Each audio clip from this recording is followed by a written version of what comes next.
Ada orang sakit mau gerak, lumpuh, kamu pengen bangun apa enggak? Pengen bangun, tapi nggak bisa ternyata karena bukan kita penciptanya.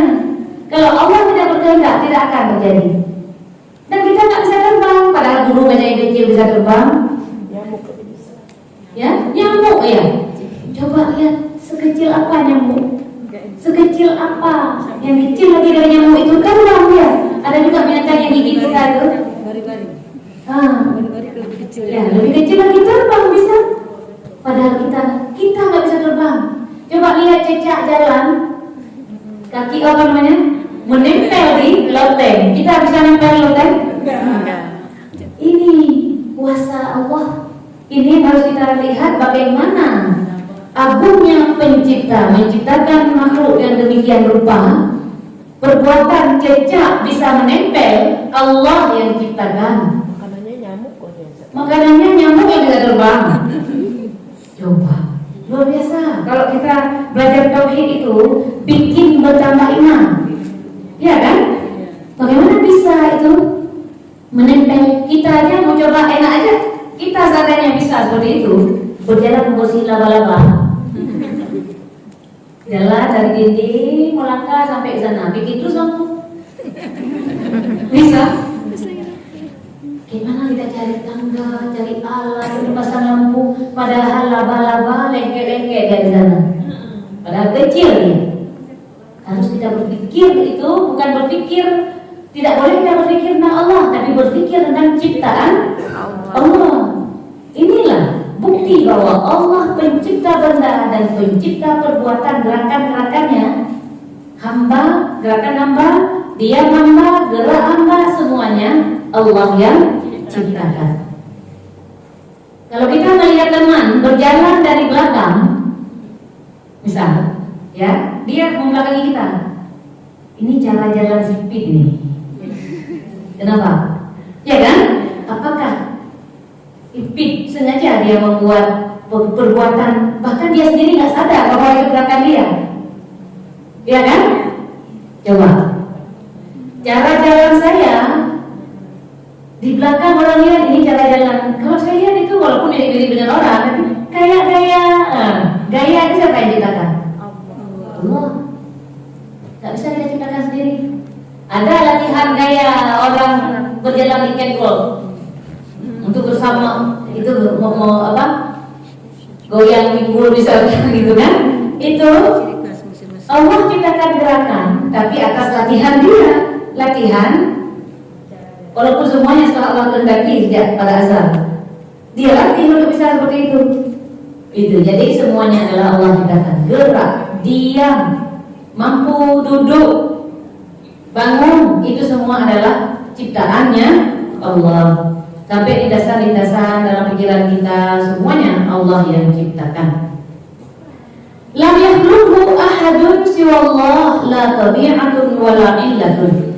Tidak ada yang menciptakannya selain Allah. Tidak ada yang menciptakannya selain Allah. Tidak juga diciptakan oleh tabiat. Tabiat adalah sifat dasar yang ada pada benda. Tabiat api membakar, tabiat api membakar. Tapi membakar itu bukan diciptakan oleh api. Allah yang ciptakan tabiat api membakar. Buktinya Nabi Ibrahim tidak terbakar, padahal sudah dibakar dengan api yang cukup besar. Api yang membakar Nabi Ibrahim kan api yang paling gede dibikin. Tali di tangannya putus. Tapi Nabi Ibrahim dingin. Allah berfirman, wahai api, dingin. Dinginlah api karena penciptanya adalah Allah, bukan api. Ya kan? Ketika Allah menciptakan dingin pada api, karena Allah yang punya kuasa. Kuasa Allah berkaitan dengan yang mungkin akal kan? Di belakang kita belajar tentang mungkin akal. Api mau dingin boleh jadi kalau Allah berkehendak. Apalagi es jadi tidak dingin boleh jadi kalau Allah berkehendak. Air tidak menenggelamkan orang, bisa berjalan seperti darat, bisa kalau Allah berkehendak. Di mana itu para wali, para nabi, mukjizat. Orang bisa naik ke langit seperti Nabi Muhammad, naik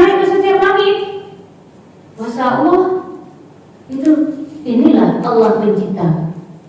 Yang manusia tidak bisa terbang, yang manusia tidak bisa naik ke atas tanpa alat bantu, Allah kuasa untuk Nabi Muhammad naik ke atas walaupun ada seperti tangga beliau naik ke atas. Tapi dalam logika manusia jauh kali jaraknya. 500 tahun perjalanan antara bumi dan langit. Belum lagi ada langit ke atas lagi. Semuanya 500 tahun perjalanan. 500 tahun perjalanan Nabi hanya satu. Bukan 500 saja kan? Sudah melihat neraka, sudah melihat langit setiap lapisnya, sudah melihat surga, sudah melihat arasy. Berapa lama ditempuh kalau secara normal? Inilah karena Allah pencipta. Masa itu bisa terlipat segitu kecilnya. Karena gak ada teknologi ya. Jangan kita kira teknologi kita hebat. Gitu. Allah lah pencipta segala sesuatu. Bukan tabiat, bukan pula ilat. Ilat itu keberadaan ilat meniscayakan ada maklulnya. Ilat. Ada ilat, ada maklul. Mana ilat dan maklul? Geraknya tangan dengan cincin. Gerak tangan adalah ilat untuk bergerak cincin. Tangan ilat, maklulnya adalah cincin. Ketika kita gerak tangan lalu bergerak cincin, bukan tangan, bukan si ilat menciptakan maklul. Bukan si tangan gerak ini yang menciptakan gerak pada cincin. Allah pencipta. Allah pencipta kita bisa bergerak. Kalau tangan kaku, tak bisa gerak. Gini aja terus. Mau dicoba gini, nggak bisa. Gitu. Allah pencipta ilat, Allah pencipta makhluk. Ada orang kalau kita ilat dan makhluk kita lihat, ada orang pakai tasbih sebab gerak tangan bergerak tasbih, seolah-olah. Tapi ilat makhluk tidak persis disebab akibat ya. Beda lagi sebab dan akibat. Jadi ilat gerak tangan, makhluknya gerak tasbih misalkan 1, 2, 3 gitu kan. Orang berzikir. Ada orang wali tidur sambil zikir. Beliau tidur jalan sendiri di tasbih. Kalau kita bilang ilat dan makhluk tadi, Allah ya, Allah pencipta. Inilah iman. Kita yakin bahwa pencipta segala sesuatu adalah Allah. Sehingga kalau kita sudah yakin tentang pencipta, bahwa pencipta satu-satunya adalah Allah, kita minum obat gak syirik. Karena kenapa? Kita tahu pencipta adalah Allah. Kita ke kuburan gak syirik. Karena kenapa? Karena kita tahu penciptanya adalah Allah. Kita bertawassul, memanggil Nabi, memanggil wali dalam doa kita, untuk diterimanya doa kita, gak syirik. Karena kenapa? Kita kan gak beribadah kepada mereka. Kita tahu bahwa pencipta adalah Allah. Jika Allah berkehendak akan menciptakan, akan mengabulkan doa kita, terjadilah. Kalau enggak, tidak. Karena kita yakin pencipta manfaat Allah, pencipta mudarat juga Allah. Pencipta segala sesuatu adalah Allah. Ini paling penting konsep tauhid ini untuk kita pahami. Kalau ini belum beres di konsep ini, nanti yang dalam memahami tentang pencipta takutnya terjadi serupa itu. Kemudian fadkhulu fil wujudi bi masyiatillahi wa qudratihi bi taqdirihi wa ilmihi al-azali. Semuanya tadi akan tetapi segala sesuatu tersebut masuk dalam keberadaan dakhala fil wujud adalah dengan kehendak Allah, dengan kuasa Allah, dengan ketentuan Allah, dengan ilmu Allah yang azali. Itu semua terjadi. Walaupun gerak kita baru hari ini, bukan berarti Allah baru tahu hari ini. Yang terjadi pada kita baru hari ini. Tapi dengan ilmu Allah, dengan kuasa Allah, sejak azali Allah mengetahuinya. Kita manusia yang baru tahu, sementara Allah mengetahuinya. Itu semua terjadi dalam ilmu Allah, dalam kuasa Allah, dalam ketentuan Allah. Ketika kita yakin bahwa Allah adalah pencipta segala sesuatu, sampai dan benda, sampai perbuatan-perbuatan benda, semua terjadi dalam kehendak Allah. Ini iman. Tidak boleh ragu bahwa ada yang terjadi di luar kehendak Allah. Tidak ada yang terjadi di luar kehendak Allah. Semua yang terjadi dengan kehendak Allah terjadi. Dengan dalam ilmu Allah terjadi. Dengan kuasa Allah yang azali itu terjadi. Nah, inilah tentang konsep bahwa Allah pencipta segala sesuatu. Dengan dalil apa? Liqaulillahi ta'ala wa khalaqa kulla syai', surah Al-Furqan. Dalilnya bahwa Allah lah pencipta segala sesuatu. Ai ahdatsahu minal adami ilal wujud. Artinya Allah lah yang mengadakan seluruh makhluk dari tidak ada menjadi ada. Fala khalqa bihadzal makna li ghairillah. Tidak ada penciptaan yang menciptakan dari tidak ada menjadi ada kecuali hanya Allah. Tidak ada model sebelumnya. Kalau manusia menciptakan ada model sebelumnya dan ada materi, ada bahan-bahan dulu baru bisa dibuat oleh manusia. Sementara Allah menciptakan tidak ada model sebelumnya. Makanya kita tak heran bahwa manusia yang pertama Nabi Adam, gampang kita yakini ya kan? Bahwa bahwa manusia itu dari Nabi Adam, bahwa ayam itu ada ayam pertama. Gak bingung kita orang Islam karena kenapa? Bukan Daud, bukan juga tasalsul. Daud itu nggak selesai-selesai. Bergantungnya sesuatu dengan sesuatu yang lainnya. Ada ayam, ada telur. Ayam telur, ada ayam pasti ada telur. Ada telur pasti ada ayam. Jadi kalau itu nggak selesai. Mungkar Bapak Sir. Tapi orang Islam gampang masuk ke logikanya bahwa Allah kuasa menciptakan ayam pertama tanpa telur. Allah kuasa menciptakan manusia pertama bernama Nabi Adam tanpa ayah tanpa ibu. Selesai. Nggak pakai teori evolusi kita. Evolusi manusia dari monyet. Nggak mau udah dari monyet ya bunda ya. Masa dibilang kita dari monyet, sementara monyet di sawah masih banyak. Monyet di jalan ke Labuh masih banyak juga. Ya kan? Harusnya kita pelihara, kita tunggu jadi manusia. Kalau itu teori evolusi berlaku, enggak, itu semua pengacau akidah kita. Jadi evolusi Darwin tertolak dengan kita belajar akidah. Itu. Nah, itu neneknya Darwin. Oh, itu neneknya Darwin, ya benar. Itu neneknya Darwin, bukan neneknya kita. Darwin aja. Kalau kita, nenek moyang kita Nabi Adam. Nenek moyang kita Nabi Adam. Asal manusia adalah Nabi Adam. Ya kan? Setelah itu dari anak Nabi Adam berkembang. Coba lihat proses perkembangannya. Yang pertama anak Nabi Adam lahir dua-dua. Bukankah itu kesalahan Allah? Cari manusia sekarang yang lahir anak 40 kali gambar terus. Ada? Ini kan 40 kali. Gambar. Coba. Ini hikmahnya untuk mempercepat berkembangnya manusia. Nikah ada syariatnya, tapi nggak boleh yang sama lagi ya sama nikah, ya kan? Harus yang ini ke yang berikutnya, nyilang ke bawahnya. Demikian seterusnya. Ini dalam syariatnya Nabi Adam. Sehingga banyaklah manusia, ya kan? Baru setelah itu Nabi Syis merubah syariat, boleh nikah sesama sekandung, udah harus dengan orang lain, udah berkembang, udah banyak orang. Baru setelah itu Nabi Idris, setelah Nabi Idris baru lama vakum sampai jahiliyah pertama. Makanya Nabi Nuh capek sekali berdakwah.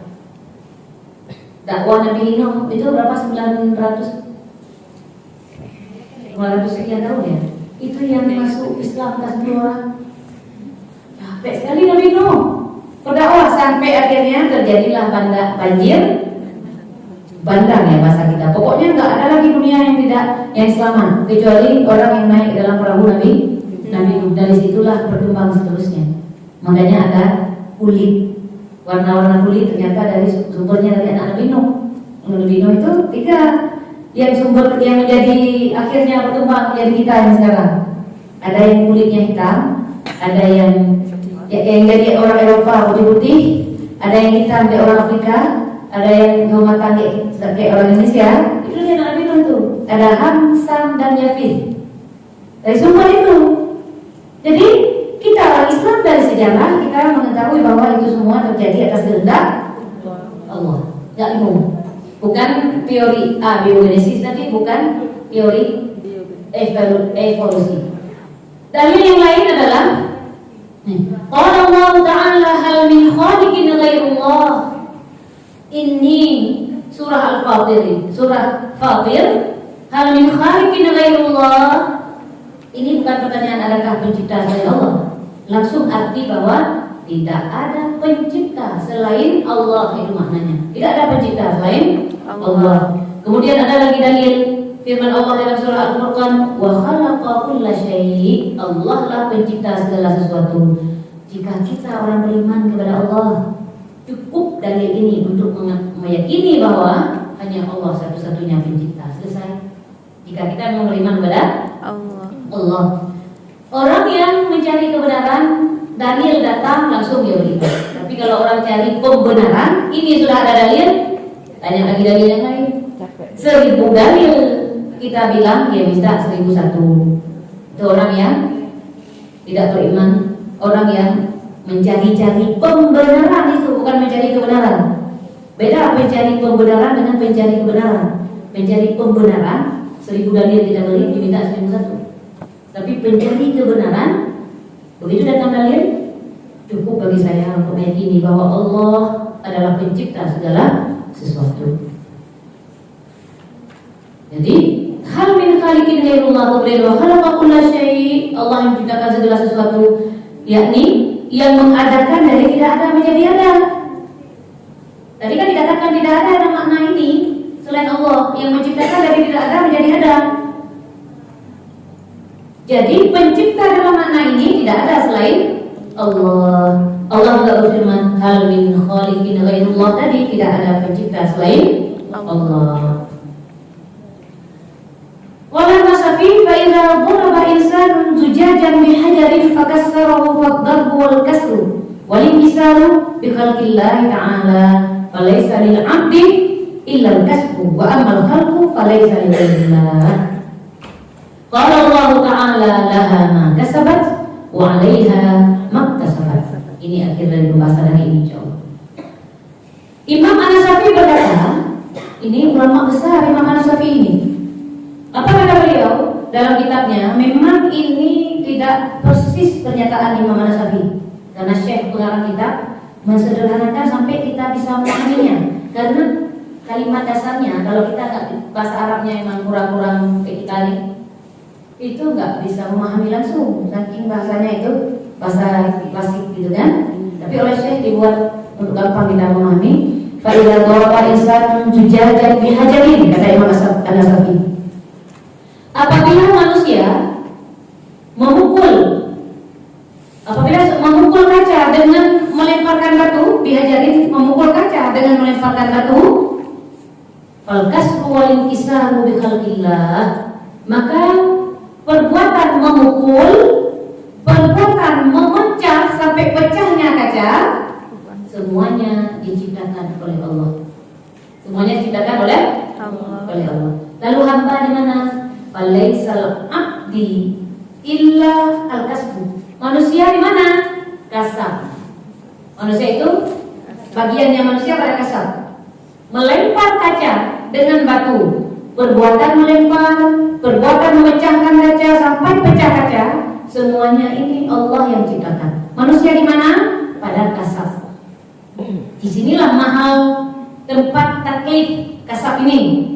Beban hukumnya, kewajiban hukumnya di kasab ini. Kenanya nanti dicatat sebagai orang yang berbuat baik atau sebagai pelaku dosa pada kasab.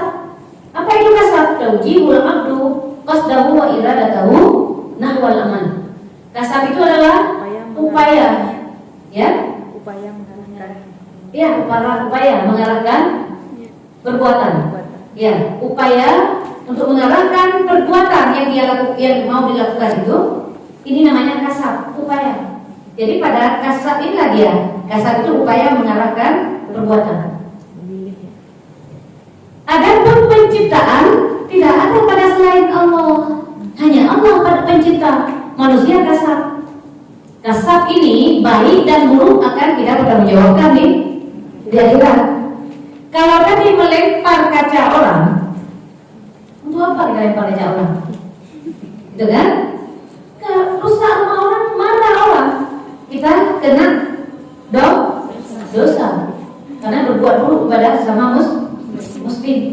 Mungkin karena lahir perbuatan itu gara-gara hasad, dengki yang terlalu tinggi di dalam diri pada orang itu, dilahirkan dengan perbuatan ini. Dosa yang dilakukan ini dicatat sebagai dosa karena dia sadar bukan gila.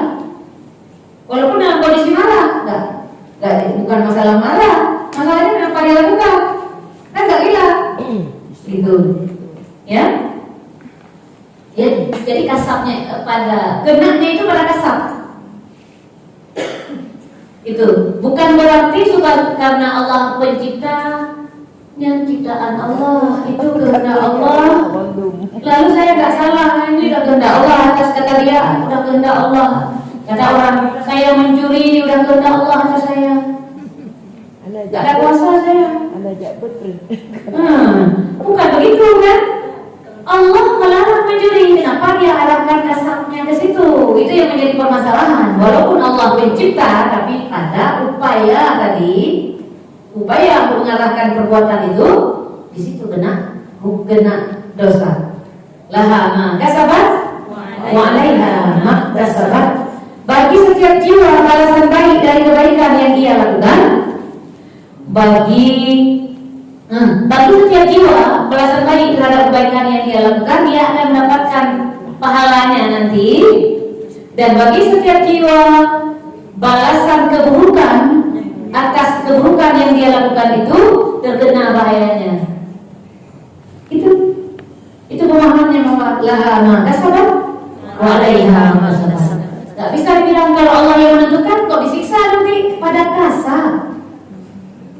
Pada kasab itulah yang menjadi mahal taklif, tempat kenapa kena nanti di akhirat, karena kasab. Kenapa dia arahkan? Sekarang coba tanya pada diri kita. Kita bisa nggak memilih mau mengaji atau mau ke satu ajakan? Yuk kita ke kafe nanti bicara-bicara ghibah misalkan. Ada ngaji, ada ghibah. Kalau orang, makanya kita orang berakal, berpikirlah orang yang berakal itu. Jaga diri orang yang berakal itu. Kalau dalam pernyataan, kalau Syekh kita bilang, alaika bitulis somti ya sahibal hijah. Kalau orang itu punya akal, dia nggak akan banyak, dia akan atur bicaranya itu. Kalau orang punya akal. Karena kenapa? Ini kasar. Ini kenapa dia? Dan paling enak itu di mulut. Lebih enak kita tahan badan daripada tahan mulut. Iya kan? Coba. Kalau tahan badan masih bisa, tapi mulut ini kalau udah ngomong kadang-kadang mau di stop. Asik betul kalau udah ngomongin orang, gitu kan? Inilah. Kalau orang itu berpikir, walaupun Allah pencipta suara dia, Allah ciptakan lidah dia, Allah ciptakan, tapi kenapa masalahnya? Kenapa dia melakukan yang maksiat itu? Karena di depan kan ada maksiat, kaitannya di sini. Selama dia masih akal sehat, inilah dia laha maka sabar. Nggak bisa bilang, kan udah kehendak Allah atas saya jadi pencuri. Nggak bisa bela diri itu kan? Kamu punya akal apa tidak? Pertanyaan. Kamu itu bisa memilih apa enggak masih? Kalau bisa milih jangan bilang bahwa takut Allah dulu. Takut mana enggak? Anda usaha apa kan bisa berupaya, ada upaya takasab tadi. Itu nggak bisa kita pasrah seperti itu. Kita ada kasar, ada yang menuju ke larangan Allah, ada yang menuju kepada perintah Allah. Kan ada dua saja dalam hidup ini, kepada perintah atau kepada larangan. Kalau kita beriman kepada Allah dengan iman yang pasti, dengan yakin beriman kepada Allah, maka perintah dan larangan. Iman yang sempurna itu perintah dan larangan dijauhi. Jangan kita salahkan bahwa orang takdir Allah. Memang takdir Allah, tapi Allah nggak perintahkan. Itu jawabnya. Belum jika jadi pencuri, saya memang menjadi pencuri dan takdir Allah. Semua terjadi benar dalam takdir Allah. Inilah kita belajar. Tapi Allah tidak perintahkan Anda untuk menjadi pencuri. Itu jawabannya. Saya sudah takdir Allah, sudah tidak berjilbab katanya. Benar, semua terjadi dalam takdir Allah. Tapi Allah tidak perintahkan Anda untuk membuka aurat. Karena perintah Allah, perempuan itu yang boleh dibuka, yang boleh terlihat hanya wajah dan telapak tangan. Udah selesai. Itu kan aman bagi orang beriman. Mungkin pembahasannya kita cukupkan di sini karena ke depan bicara kalam Allah. Jadi temanya sedikit agak berbeda. Hari ini kita bicara bahwa Allah bersifat qadim. Adanya tidak didahului ketiadaan. Kemudian Allah pencipta segala sesuatu dari perbuatan benda dan perbuatan benda. Itu mudah-mudahan dapat kita pahami. Inilah namanya akidah. Demikian hari ini, terima kasih yang sudah ada di online, ada di Facebook, dan terima kasih yang sudah hadir. Semoga kita istiqomah sampai khatam kitab ini sebelum kita pindah ke kitab yang lain. Kita tahlil la ilaha illallah, la ilaha illallah, la ilaha illallah. Allahumma sholli ala sayyidina Muhammad wa ala alihi wa sahbihi wa sallim. Allahumma sholli ala sayyidina Muhammad wa ala alihi wa sahbihi wa sallim. Allahumma sholli ala sayyidina Muhammad wa ala alihi wa sahbihi wa sallim. Rabbi ighfir li wa liwalidayya wa lil mu'minina wal mu'minat. Rabbi ighfir li wa liwalidayya wa lil mu'minina wal mu'minat. Rabbi ighfir li wa liwalidayya wa lil mu'minina wal mu'minat. Wallahu a'lam bihaqam. Terima kasih. Assalamualaikum warahmatullahi wabarakatuh. Waalaikumsalam warahmatullahi wabarakatuh.